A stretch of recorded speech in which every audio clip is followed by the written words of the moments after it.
Bonjour à toutes et à tous, bienvenue pour cette nouvelle vidéo. Aujourd'hui les amis, je vais vous présenter les 5 pépites du Barça à suivre dans les prochaines années. Mais avant d'aller plus loin, je vous rappelle que j'ai lancé ma chaîne gaming. J'ai déjà lancé le premier et le deuxième épisode de notre carrière manager FC Barcelone sur FIFA 20. Donc si vous voulez passer faire un tour, ça me ferait super plaisir. Alors, pour revenir aux pépites que je vais vous présenter, il ne s'agit pas d'un top dans le but de dire qui est le meilleur. C'est juste un classement comme ça aléatoire que je vais vous présenter. Je vais vous les présenter pêle-mêle. Je vous présenterai même d'autres que j'ai choisis en mention spéciale. On est donc parti avec le premier joueur.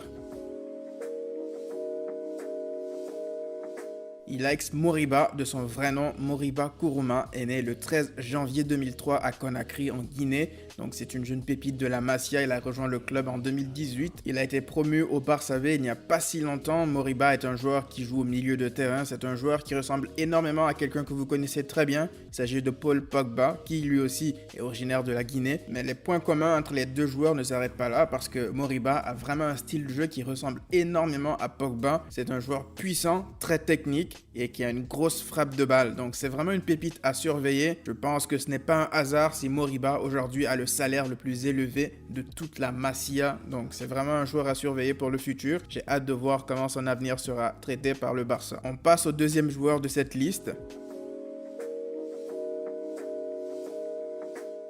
Riqui Puig, de son vrai nom Ricard Puig Martí, né en août 1999, déjà 20 ans, pas besoin de vous présenter Riqui Puig plus que ça, vous le connaissez tous. Riqui Puig est le plus grand espoir, je pense, de la Masia, un potentiel monstre, une technique au-dessus de la moyenne, une intelligence de jeu vraiment bluffante à son âge. C'est vraiment ahurissant qu'à bientôt 21 ans, Riqui Puig ne fait pas partie intégrante de l'équipe A, tellement ça paraît être une évidence. Alors oui, il y a des personnes qui disent que Riqui Puig est encore trop frêle, mais je vous rappelle qu'en deuxième division, il se mange des tacles de boucher à chaque week-end. Donc ça dure depuis longtemps maintenant. Je pense que Riqui Puig a largement le niveau pour jouer en équipe A, pas en tant que titulaire, mais juste en tant que joueur de complément, un joueur de rotation. Il a vraiment les capacités de le faire. De plus, aujourd'hui, j'ai l'impression que les supporters sont moins indulgents par rapport aux jeunes, parce qu'un jeune aujourd'hui, lorsqu'il est prometteur comme Riqui Puig, on s'attend à ce qu'il fasse des miracles dès ses premiers matchs avec l'équipe A. Je trouve que ce n'est pas normal de mettre autant de pression sur ces gamins, surtout qu'il y a des joueurs en équipe A qui n'ont pas du tout leur place et qui jouent régulièrement. Donc je pense que si on avait cette mentalité dans le passé, on n'aurait peut-être jamais vu des joueurs tels que Iniesta, Pedro, Xavi, etc. J'en passe. Donc je pense que la place de Riqui Puig est en équipe A afin de pouvoir le développer tranquillement. On passe désormais au troisième joueur de cette liste. Alex Collado, de son vrai nom Alex Collado Gutiérrez, né en avril 1999, lui aussi 20 ans, un jeune joueur qui évolue au Barça B. Alors Collado est un joueur très polyvalent, il évolue aussi bien au milieu de terrain que sur l'aile, donc c'est quelqu'un qui a vraiment des qualités de percussion, des qualités de dribble, c'est un joueur qui adore provoquer balle au pied, une patte gauche très intéressante. Il me rappelle énormément le style de joueur qui était David Silva à une époque, et même Juan Mata de l'époque du FC Valence. D'ailleurs, Collado a déclaré lui-même que son idole c'était David Silva. Je pense qu'il essaye vraiment de l'imiter dans plein de choses, dans la façon de jouer. Ça se ressent sur le terrain, c'est un joueur à fort potentiel. Je pense que si on lui donne sa chance, lui aussi, il y a moyen de voir un très bon joueur de foot en devenir. On passe désormais au quatrième joueur de cette liste. Ansu Fati, de son vrai nom Ansuman Fati, né en octobre 2002 en Guinée-Bissau. Alors lui, pas besoin de le présenter. Voici sa carte de visite à seulement 17 ans. Plus jeune buteur de l'histoire de la Ligue des Champions, plus jeune buteur de l'histoire du Barça en Liga et plein d'autres records à seulement 17 ans. Alors c'est drôle parce que Ansu Fati, lorsqu'il a été lancé en ce début de saison, je pensais honnêtement que Valverde, ayant vu les blessures de Messi et de Suarez, l'a pris quasiment par défaut. Je pensais que Valverde l'avait choisi juste pour combler des trous et pour faire le nombre. Mais non, Ernesto Valverde avait bel et bien vu quelque chose sur ce jeune homme. Et pour être honnête avec vous, lors de sa première apparition avec le Barça en début de saison face au Betis Séville, dès ses premières touches de balle, on sentait qu'il avait quelque chose en plus. Il ne jouait même pas à son meilleur poste parce qu'il avait été aligné à droite, mais on sentait dans la qualité intrinsèque du joueur, la qualité individuelle du joueur, qui n'avait que 16 ans à l'époque. Et c'était vraiment impressionnant ce qu'il arrivait à faire devant une telle foule. Et à son deuxième match, il claque une tête pour sauver le Barça. Et il enchaîne après des bonnes performances avec des buts, des passes décisives, etc. Donc Ansu Fati, aujourd'hui, il a 17 ans. Il a encore pas mal de carences. Il a vraiment beaucoup de choses à améliorer dans son jeu. Mais on a tendance à oublier que ce gosse n'a que 17 ans.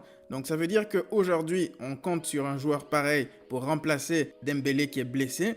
On ne se rend même pas compte le gouffre d'âge qu'il y a entre Ansu Fati et le reste de l'effectif. Il joue avec des joueurs qu'il a vus comme nous à la télé et malgré ça, il arrive à battre des records. Donc Ansu Fati, moi j'ai hâte de voir qu'est-ce que ça va donner pour les saisons suivantes. Je pense que s'il est bien encadré, il y a vraiment moyen de faire de lui un très bon joueur, un joueur d'avenir pour le Barça. Comme vous pouvez le voir, la Masia n'est pas morte. On passe désormais au 5e joueur de cette liste. Alors lui, il n'a pas été formé au Barça. Jean-Claire Todibo, lui aussi né en décembre 1999, que 20 ans, mais déjà doté d'une sérénité et d'un calme à son âge. C'est vraiment impressionnant, il a une qualité physique incroyable, une qualité technique aussi au-dessus de la moyenne, mais ça s'explique par le fait qu'il a été formé comme milieu de terrain. Ça se voit que Todibo a vraiment une qualité technique, il est capable de sortir de situations vraiment difficiles avec ses dribbles courts et ses montées balles au pied. Je me rappelle encore de son match face à l'Inter lorsque le Barça se déplaçait au Giuseppe Meazza. Il avait sorti une masterclass durant ce match. Il avait éteint à lui tout seul Lautaro Martinez, mais nos dirigeants ont décidé de le laisser partir sans aucune explication possible à Schalke. Étant donné que le talent, lui, reste intact, Todibo a été élu joueur du mois du côté de Schalke par les fans. Donc plutôt que de balancer de l'argent encore par les fenêtres pour essayer d'acheter un défenseur pour remplacer Piqué, voici son remplaçant naturel au Barça. Il y a d'autres joueurs que j'aurais pu mettre dans cette liste. Mention spéciale donc à des joueurs tels que Carles Alenia, qui lui aussi a été cédé de façon inexplicable au Betis Séville, alors qu'on a besoin de joueurs dans notre effectif aujourd'hui.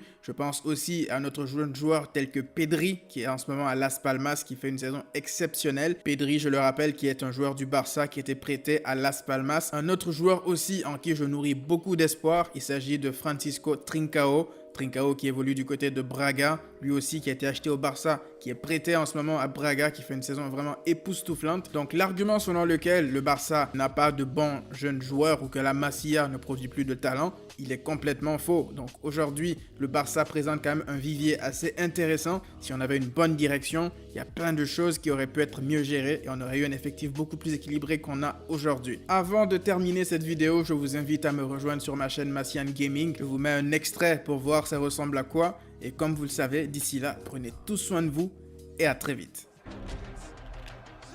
Martin Braithwaite. Frappe de Carles Pérez et l'ouverture du score. Une frappe venue de nulle part du jeune Carles Pérez. Il est déjà décisif avec son club